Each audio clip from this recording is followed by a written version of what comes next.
Faharoa manaraka ho antsika voakany Tamatavy. Manentana koa za areto misy tombotsoa lehibe. Raha ohatra ka i apôstôly Marika Tatandraza lany filohan'i Madagasikara, amboarina RN5 ary malaza voalohany amin'ny faratry andalana izy io ka. Dikan'izay amboarina io ary matokisa atsika fa zany tanjona zany tsy maintsy vita ary tsy maintsy tanteraka zany.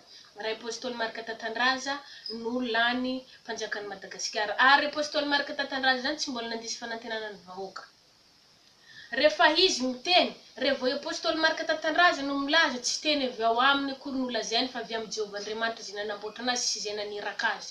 Ka noho izany andahotsika andatsy abato any apôstôly Marika Tatandraza. Andahotsika hifidy fa ny zavatra rehetra dia tsisy ijaliana atsony. Ary ifanagnana io tsy maintsy miverina aminao rehefa i apôstôly Marika Tatandraza no latsaka filoha eto. Ary tsy maintsy miverina aminao na tokotaninao namidy io ara zany, na tokotaninao ny badony fanjakana io ara zany, na hitokotaninao zay nangadina io. Tsy maintsy miverina aminao io ary tsy maintsy ho azonao zany zavatra zany. Ary zay rehetra mampanahirana anao dia tsisy tsony. Tsy misy ny olana, tsy misy tsony zavatra manahirana anao fa fiadanana no miaraka aminao mandrakariva satria ny fanjakam-pisorona no mihantoka anao amin'izay zavatra hijalinao. Na ny sakafoaninao zany dia fa ny fanjakam-pisorona no mihantoka. Tsy misy tombotsoa lehibe ohatran'izany ry havako. Ka noho izany andao mihitsy atsika hiainga, hitsangana, andatsy abato any apôstôly Marika Tatandraza, hifidy azy satria izy no niran'i Jehovah Andriamanitra, i Jehovah Andriamanitra no naniraka anazy. Ka raha i apôstôly Marika Tatandraza mandainga eo amintsika, dikan'izany le Jehovah Andriamanitra izay naniraka anazy mihitsy no mandainga. Kanefa kosa noho izany matokisa ho an'i Jehovah Andriamanitra atsika fa mbola tsara nandisy fanantenana antsika. Fa matohy Jehovah Andriamanitra mbola magnome fofinaigna vahoaka malagasy, vahoakany Tamatavy, vahoaka rehetrarehetra eto Madagasikara.